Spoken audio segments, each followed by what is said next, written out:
This podcast is sponsored by Zoll LifeVest. Zoll has continuously improved LifeVest for over 20 years, leading to a median real-world wear time of 23.4 hours per day and an AI-enhanced algorithm that delivers zero median false alarms at 90 days. The newest LifeVest garment is lightweight, breathable, and preferred by patients for its comfort. Learn more at lifevestinnovation.com. Worldwide, cardiovascular disease affects the lives of hundreds of millions. Dedicated CardioNerds everywhere are working hard to fight this global epidemic. These are their stories. Hi, everyone. I'm Jessie Holtzman. I'm a cardiology fellow at the University of California, San Francisco, and I'm the chair of the CardioNerds Committee on Women's Health. I'm so excited to be with you all today and to be here with a wonderful group of residents and fellows from Medstar Washington Hospital Center. And hi, everyone. This is Naima Maqsood. I am a cardiology fellow at the Temple University Hospital in Philadelphia. I am going to be co-hosting today's podcast with Jessie, and we are very excited to have great residents and fellows from the Medstar Washington Hospital Center. Would you guys also introduce yourselves? Most certainly.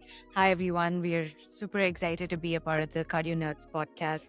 I am Namratha Meda. I'm a third-year internal medicine resident at Medstar Washington Hospital Center here in DC. I'm going to be staying on to do a chief year, and we'll be applying into cardiology this summer, which I'm very excited about. And outside of medicine, I like to practice Bharatanatyam, which is an Indian classical dance form. Hi, everyone. I'm Ritika Gadodia. I'm a third-year internal medicine resident at Medstar Washington Hospital Center. I'm very excited about starting cardiology fellowship at Allegheny General Hospital in Pittsburgh in June. And outside of work, I really enjoy checking out different cafes in DC, be it just to read a book or to catch up with friends. Hi, everybody. My name is Tsion Aberra. I am a recent graduate of the Medstar Washington Hospital Center Cardiology Fellowship Program. And now I am in my first year as a cardiology attending and non-invasive cardiologist in a private practice not far away. And it's nice to be back with you. I did this podcast, I want to say it was 3 years ago. So it's very nice to be back, and I'm very glad to be here. Awesome. It's great having everyone. So where are we going to be hanging out today for this discussion? Oh my God.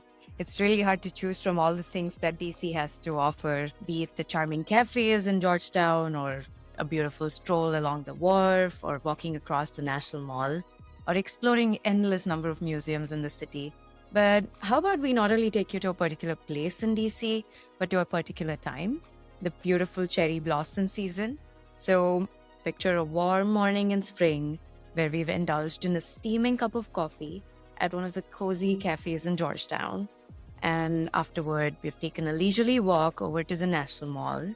There, seated by the iconic Lincoln Memorial, gaze out at these breathtaking cherry blossom trees in full bloom with delicate pink petals. And there we settle in to discuss our exciting case. Wow, we can't wait to join you on that adventure. It sounds incredible. Take it away. Awesome. So let's jump straight to our case. Our patient is a 79-year-old gentleman with history of cardiomyopathy of unknown etiology. He presented initially to an outside hospital with palpitations, severe fatigue, shortness of breath, and worsening lower extremity swelling for the last week. He also endorsed orthopnea and paroxysmal nocturnal dyspnea. However, he was transferred to our center due to multiple episodes of ventricular tachycardia requiring ICU level of care. And on arrival to our center, his vitals were notable for a heart rate of 75 beats per minute, blood pressure of 92/52. His oxygen saturation was at 95% on 3 liters of nasal cannula. On physical exam, we observed an elevated JVT extending up to his tragus, bilateral crackles at the bases of his lungs, and pitting edema of bilateral lower extremities up to his knees, and his extremities were extremely cold to touch. Given his presentation, the concern arose that the patient might be in cardiogenic shock, likely triggered by the VT or vice versa. Ritika, was this the first time he presented with VT, or were there prior episodes to this? You're absolutely right, Namratha. It does appear that our patient is in cardiogenic shock triggered by his recurrent episodes of VT. So let's dive deeper into this history. Our patient mentioned that he had been recently hospitalized at an outside hospital for similar reasons. Upon reviewing his medical records, we discovered that the patient had had recurrent episodes of VT which had led to the implantation of a cardiac resynchronization therapy, defibrillator, or commonly known as the CRT-D device. Unfortunately, not too long after, he continued to have refractory VT, which is what brought him here to our ED. When he presented here at Washington Hospital Center, he was started on IV amiodarone. However, he continued to have VT, and so mexiletine was added as well. He was admitted to our CVICU for further management, and the EP team was involved as well. They made adjustments to his device such that VT with a heart rate of more than 170 beats per minute would lead to 3 attempts of anti-tachycardia pacing, or ATP, followed by 3 shock attempts. Of course, at this time, immediate attention was given to the VT. However, the etiology of the cardiomyopathy that might have led to all of this remains a mystery. So let's take a step back, Namratha. What additional information did we gather from the patient's history? Certainly. It's crucial for us to take a moment to think about what led to his cardiomyopathy to begin with. Our patient's history here is extensive and offers valuable insight. Let's look at his past medical history, which was notable for heart failure with reduced ejection fraction with an EF of 20%, severe mitral regurgitation, for which he had recently undergone transcatheter edge-to-edge repair, chronic kidney disease, hyperlipidemia, and diabetes mellitus. He did not endorse any tobacco use, alcohol consumption, or recreational substance use. He also mentioned that his father died from a cardiac disease of unknown kind in his late 90s.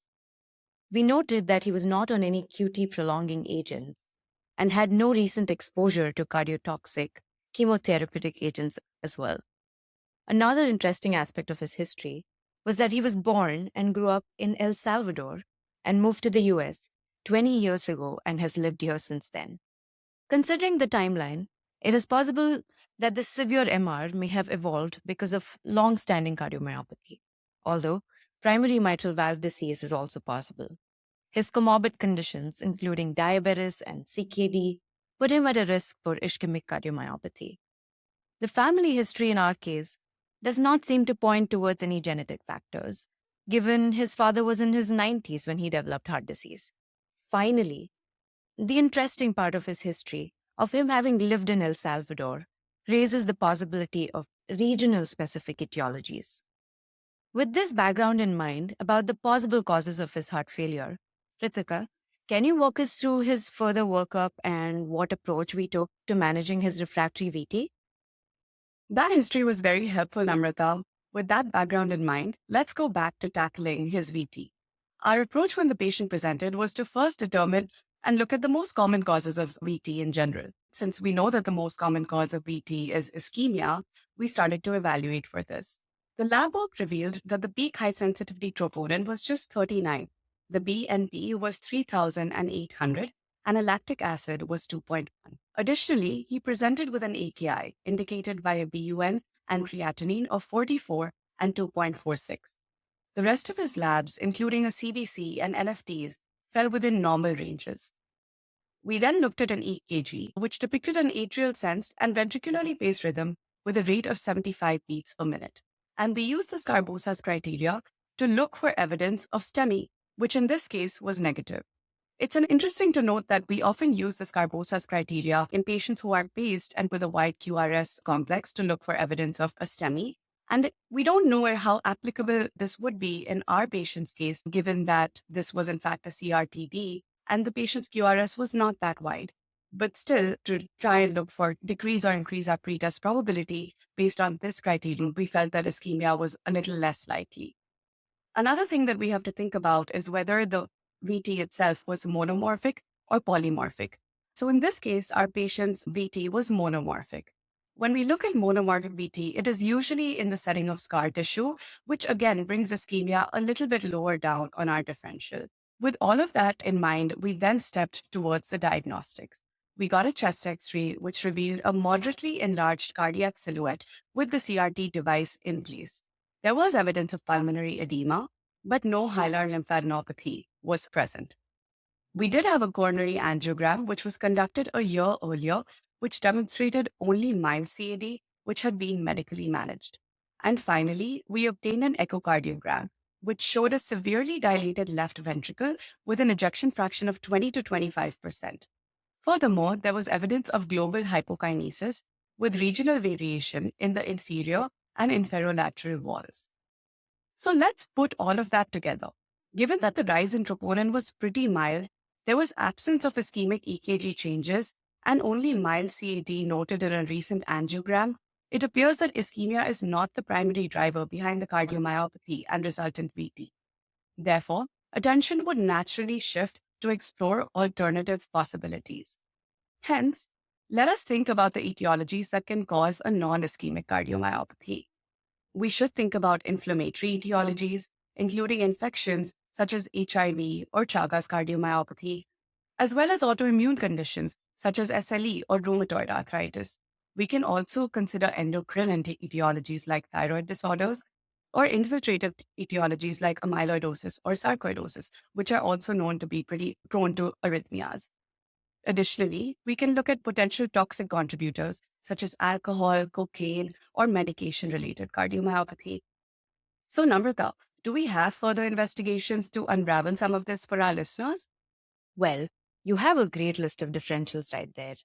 We did proceed to further evaluate his condition with more laboratory tests, including his thyroid function, which was within normal limits. His serum and urine immunofixation tests were not suggestive of monoclonal protein excess, hence making infiltrative causes less likely. Iron studies were also within normal limits. Part of the workup would have also included a cardiac MRI, which we were unable to obtain given the patient's recent CRT-D implantation. But then, given the patient's El Salvadorian roots, we decided to test him for Chagas disease and checked for trypanosoma cruzi serology. And what do you know?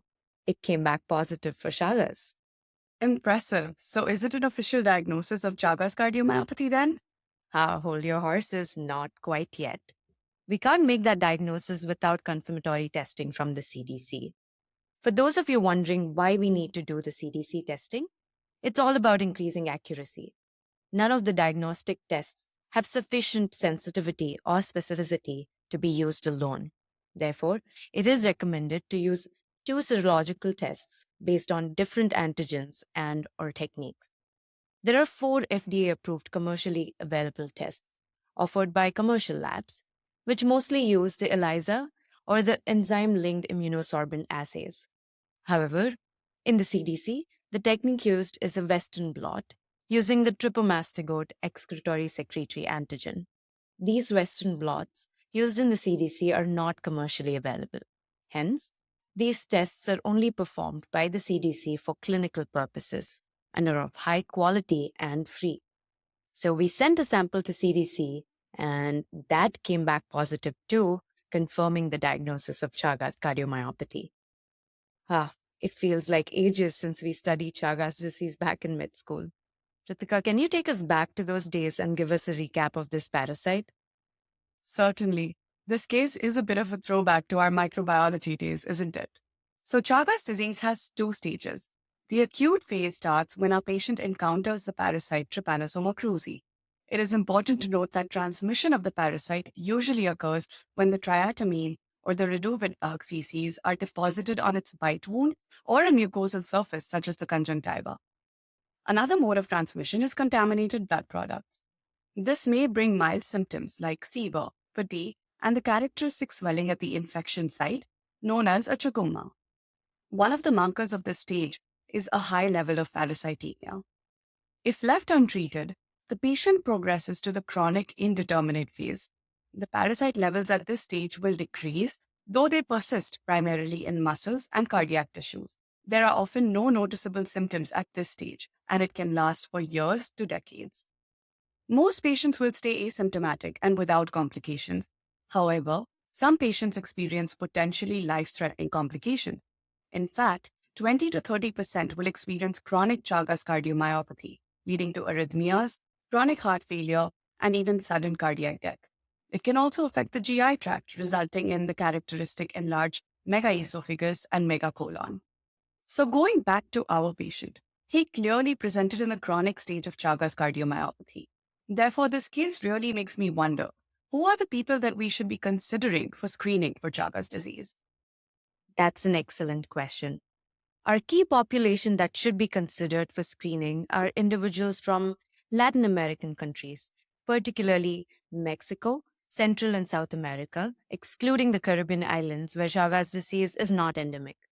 Given the large Latin American immigrant community in certain regions in the US, the prevalence is much higher than what one would expect. In fact, it is as high as 16% among Latin American immigrants with cardiomyopathy of non-ischemic etiology just in the Washington, D.C. metropolitan area, and increases to 25% in patients with an ejection fraction of less than 50%. So let's talk about what should raise our suspicion for Chagas cardiomyopathy in our patients. If they've spent more than half a year in these regions where Chagas disease is endemic, especially in rural areas, their risk increases. Additionally, keep an ear out for any mention of encounters with the redwood bug. Patients who recall such encounters are statistically at higher risk as well. Also, incidental abnormalities noted on EKGs and echocardiograms in high-risk populations should also raise suspicion. For example, if you spot unexplained interventricular delays or varying degrees of AV block in the appropriate patient population, it should ring bells for us to think of Chagas cardiomyopathy. One EKG finding to keep an eye out for is the combination of right bundle branch block and left anterior fascicular block, which can be frequent in patients with Chagas cardiomyopathy. In late stages, like in our patient, they can develop life-threatening ventricular tachyarrhythmias. And as for echocardiograms, Chagas cardiomyopathy often presents with dilated cardiomyopathy. It frequently demonstrates regional wall motion abnormalities, which can mimic an ischemic etiology. The regional wall motions often occur in the basal inferolateral septum, and apical aneurysms can also occur. So by paying attention to these subtle clues, we can better identify potential cases of Chagas in our patients. You guys are doing a great job. This is such a fantastic discussion. I think everyone in the audience is realizing how we should be thinking about Chagas cardiomyopathy more and more when dealing with non-ischemic cardiomyopathy patients. So just to sort of summarize some of the key discussion points we've had so far, I think you guys did a great job of going over differential VT, types of VT, and how monomorphic VT is often scar-mediated versus polymorphic is ischemia mediated. So in this gentleman, in the presence of negative troponins, monomorphic VT, and absence of EKG changes, ischemia was much lower on our differential. And then to kind of go into what you just said, Namratha, regarding these patients still having regional wall motion abnormalities in this presence of Chagas cardiomyopathy is also interesting. We were also wondering about how with non-ischemic cardiomyopathy, there's definitely some additional etiologies that can be more arrhythmia forward. Jessie, would you want to go over the list of those differentials? Yeah, absolutely. This has been a fascinating discussion, and I definitely didn't see Chagas coming as the diagnosis when you started describing this case. I think, we can definitely step back and think a little bit more about the presentation and think about some of those arrhythmia predominant presentations of cardiomyopathy. There are certainly some diagnoses that can be more common when I think about, cardiomyopathies that present primarily with arrhythmias, or at least may more commonly present with arrhythmias. Some of those might be ARVC, LDAC, desmoplakin-associated cardiomyopathy, lamin-associated cardiomyopathy, and then exactly as you all highlighted, several of the inflammatory, infiltrative, and infectious cardiomyopathies. So often we'll think about sarcoid as playing here, and if you think back to episode 157, there's a great discussion of sarcoid-associated cardiomyopathy with an arrhythmia predominant presentation. And then exactly as you highlighted, other myocardial disease, including Chagas, as presenting frequently with arrhythmias. So what I love that you've done is you've discussed your approach to this cardiomyopathy. You've ruled out active ischemia. You've thought about several of your causes of non-ischemic cardiomyopathies and landed on this really interesting diagnosis of Chagas. Thank you so much for that summary, Jessie and Naima. Going back to, again, thinking about Chagas cardiomyopathy and whether we should treat these patients with benznidazole or nifurtimox, this is a great time to talk about the BENEFIT trial, the most important trial in the treatment of Chagas cardiomyopathy. So this trial was a prospective, multi-center, and randomized study involving 2,854 patients with Chagas cardiomyopathy. It was conducted over 49 centers in Argentina, Bolivia, Brazil, Colombia, and El Salvador, which do represent many of the countries that our patients who are Latin American immigrants come from. So these patients received benznidazole or a placebo for up to 80 days and were followed for a mean of 5.4 years. The trial looked at numerous study outcomes in the time to event analysis, which include but are not limited to outcomes such as death, resuscitated cardiac arrest, sustained VT, and stroke over a 5-year follow-up period. Unfortunately, this study revealed that treating patients with benznidazole in patients with established Chagas cardiomyopathy did not reduce clinical cardiac deterioration over a 5-year follow-up. Therefore, our patient may not have benefited from treatment during his current admission, and the case highlights the importance of early diagnosis. With that, Tsion, can you walk us through how we can be mindful when thinking about the patient population that would benefit from treatment with trypanoside therapy? Of course. So first, let's talk about absolute recommendations. The CDC always recommends treatment with trypanocytal therapy in the early or acute phase for congenital infection and for reactivated disease. In addition to this, expert consensus also recommends treatment for women of childbearing age and patients who are immunosuppressed in order to reduce risk of vertical transmission and reactivation. It's important to note that opinions on trypanocytal therapy differ. For example, Brazilian guidelines take things a step further and recommend considering trypanocytal therapy for patients with Chagas cardiomyopathy who have preserved EF. Beyond treatment of Chagas infection, screening for Chagas seropositivity among family and friends who may have shared the same living environment is also useful. It not only curbs the transmission of the disease through blood transfusions and maternal transmission, but also allows for early intervention. Namratha, would you like to talk about other interventions that could benefit our patient with Chagas cardiomyopathy? Certainly. So, guideline-directed medical therapy for heart failure resulting from Chagas cardiomyopathy can make a significant impact, preventing heart blocks, ventricular tachyarrhythmias, and thromboembolic events, which can result in catastrophic outcomes. Moreover, ongoing surveillance for cardiomyopathy enables timely interventions such as early ablations and implantation of ICDs, which can further avert any severe complication. This approach not only improves patient outcomes, but proves cost effective, as early diagnosis can mitigate the healthcare expenses associated with managing complications that arise during the chronic phase of the disease, such as ventricular tachyarrhythmias, as in the case of our patient. Tsion, you addressed in great detail the benefits of early diagnosis and treatment.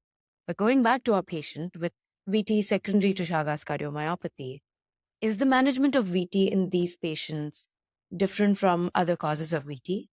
So that's a great question. Chagas cardiomyopathy adds many nuances to the management of VT. Chagas comes with a higher risk of life-threatening ventricular arrhythmias, and this risk is not necessarily proportionate to the degree of LV dysfunction. According to ESC guidelines, a significant number of sudden cardiac deaths occur in patients with an LVEF greater than 40%. And in these subjects, there are no good identifiers for risk stratification. Therefore, ICDs should be more of a consideration for patients with Chagas and EF greater than 40%. Just as with VT of other origins, patients with Chagas cardiomyopathy benefit from antiarrhythmic treatments. The approach to ablation in Chagas disease, however, can differ somewhat. The challenge lies in the need to conduct extensive mapping, as multiple discrete circuits are often involved and there is often epicardial involvement. The most frequently encountered site for VT in Chagas cardiomyopathy is the left ventricular basal infralateral wall, which is a common site for the development of fibrosis and LGE seen on cardiac MRI. What happens is macro re-entrant circuits between the LV infralateral scar and the mitral annulus can form, causing VT. Studies show that up to 37% of Chagas cardiomyopathy patients exhibit VT origins on the epicardial surface of the heart.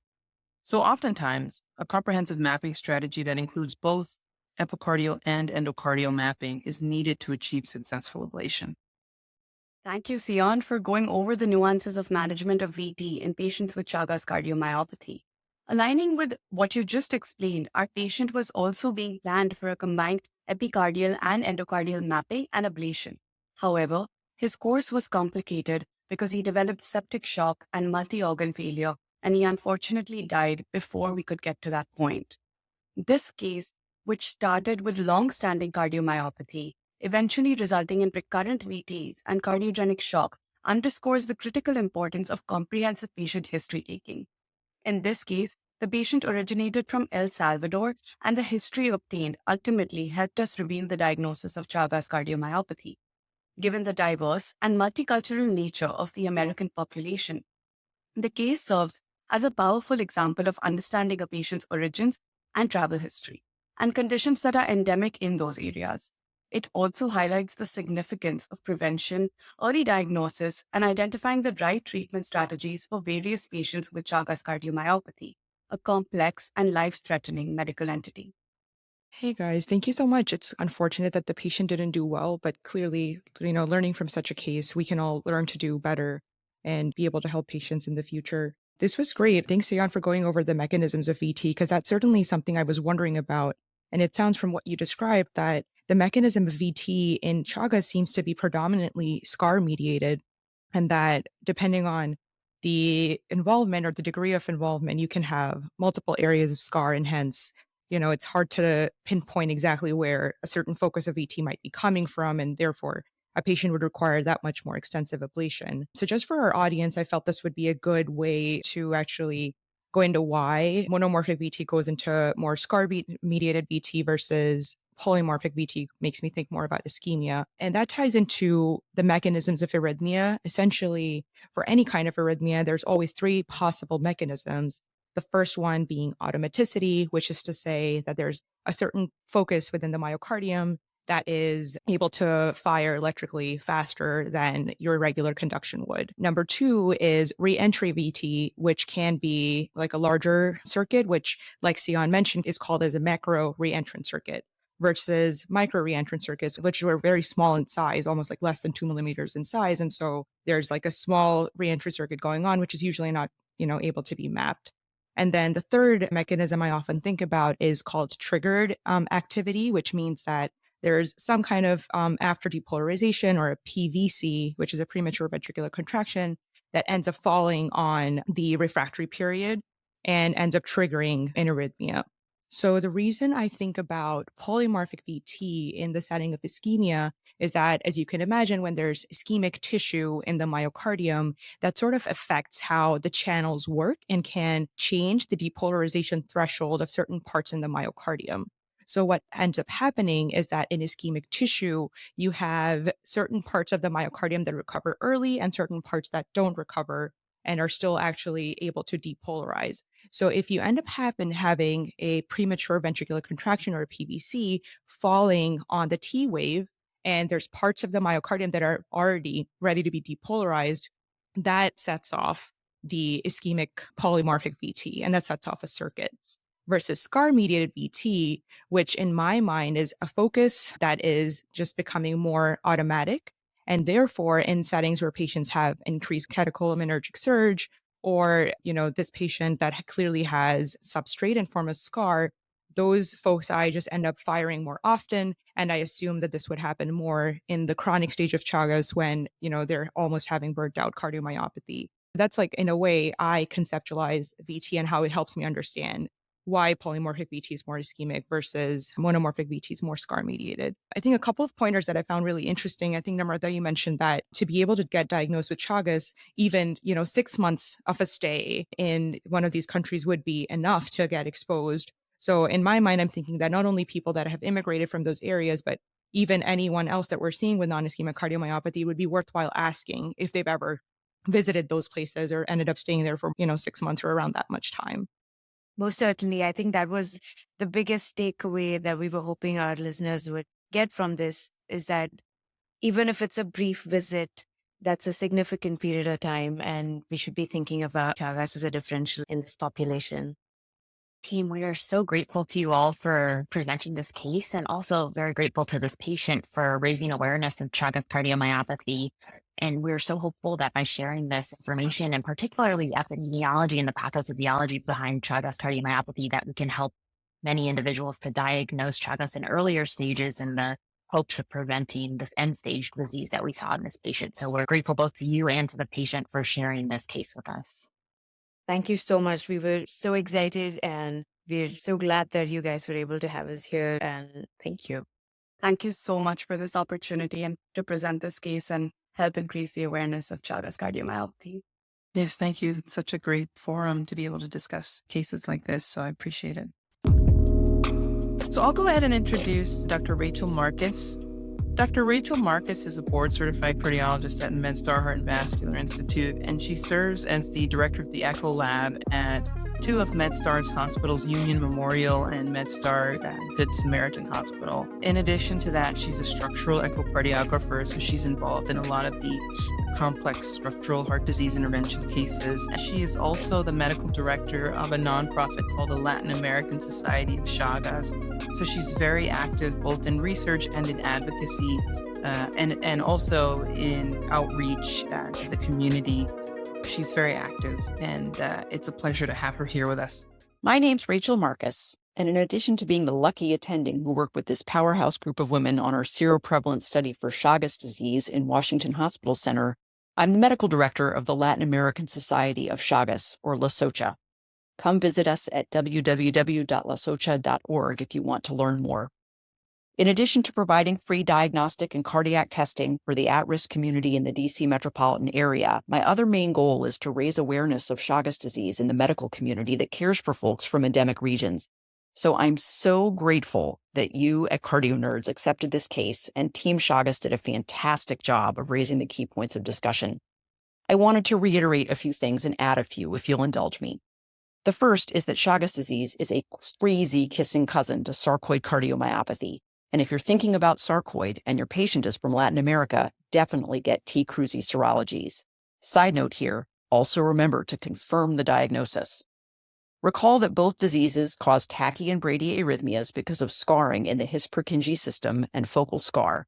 They both cause right bundle branch block and left anterior fascicular block, which is really quite unusual in a non-ischemic cardiomyopathy. And both can look a lot like ischemic heart disease until you find out the patient doesn't have CAD. The second is that, as Team Chagas described, we have way more Chagas disease in the U.S. than anyone would expect. If you're in the Los Angeles area or East Boston, the overall seroprevalence rate is roughly 1%. In our neck of the woods here in DC, it's more like 3.8%. But in cardiac populations, it's way higher. One study from the Los Angeles group showed that 18.5% of folks from endemic regions who had bifascicular block had T-Cruzi infection, and 7.5% of a similar population with pacemakers did also. There's a great study that estimates the number of cases of Chagas disease in a given area of the United States by Amanda Irish and Karen Byrne that you can look at if you're interested to know what the seroprevalence rate is in your area. One question I'm asked frequently when I give talks to cardiologists about Chagas cardiomyopathy is why make the diagnosis if antiparasitic agents don't modify the course of the disease? Here's my stump speech. Yes, it's a shame that once folks have abnormal EKGs from Chagas disease, or worse than that on echo or MRI, they are not likely to benefit from antiparasitics. But if they're young, maybe 2 standard deviations below the mean age of 55, we might still treat anyway because the evidence there is really less certain. Regardless, Chagas is a bad disease. Folks are at higher risk for lethal arrhythmia and thromboembolic disease at EFs we don't usually worry about, and we should aggressively risk stratify them for both to make sure we aren't missing an opportunity for primary prevention. That means rhythm monitoring, MRIs, badgering your EPs if there's significant scar or non-sustained VT to consider program electrical stimulation. To get really into the EP weeds, another interesting thing about Chagas cardiomyopathy is the increased risk for epicardial VTs about 40% of the time. In fact, epicardial VT ablation was developed by Brazilian EPs to treat Chagas patients. But unfortunately, the likelihood for complete eradication is suboptimal, maybe 60 to 70% of patients, and these patients can come back with refractory VTs. There's interesting data about stellate ganglionectomy in this setting, which is important to know if you're trying to keep someone alive for transplant. So where's the data about this and what do the guidelines say, you ask? Well, it's a neglected tropical disease, and we don't really have it. But we do know that sarcoid is bad, and we know that scar is bad, so we have to take this really seriously. And we have certain predictors on MRI that are associated with higher risk for arrhythmia, like having more than 12.3 grams of scar or more than 2 contiguous segments of transmural scar. And I brought up transplantation a moment ago. If someone's lucky enough to be transplant eligible, we have to know beforehand so we can monitor them for reactivation. In this setting, diagnosis is really important. Finally, we need to remember the public health implications for a diagnosis of Chagas disease. If the patient is female, all children must be screened, and this is how we find Chagas disease when it's most treatable and we can prevent the risk of cardiac disease. If we find Chagas at a woman of childbearing age, we believe treatment can reduce the risk of maternal-fetal transmission based on observational studies. And for any individual with Chagas, the risk is higher in their family, so all of those folks should be offered testing as well. For those of you who are trainees in the audience, the first time you raise the question of Chagas disease in a differential, you may have your attending roll their eyes or say they've never seen a case. I certainly hear that all the time. Remember, you have data and me on your side. Chagas is a neglected tropical disease, even here in the United States, and we need to start appreciating both its prevalence and its implications. Anyway, once I get started talking about Chagas, it's hard for me to stop, so I'll do that now. I'm always available to answer questions, though, at drchagas, DOCTORCHAGAS, @gmail.com. And nothing makes me happier than to help docs start to make the diagnosis. If you see individuals from Chagas endemic countries, i.e. any non-island country in Latin America, please consider starting a testing program in your cardiology clinic. There are formal recommendations that all immigrants from these regions get tested regardless of whether or not they have cardiac issues, so you definitely won't be over-testing if you screen everyone who comes to see you. Thanks again, CardioNerds, for having us on this program. We're very grateful. Thank you so much for tuning in to this CardioNerds episode. The audio editing for this episode was performed by me, Diane Masket.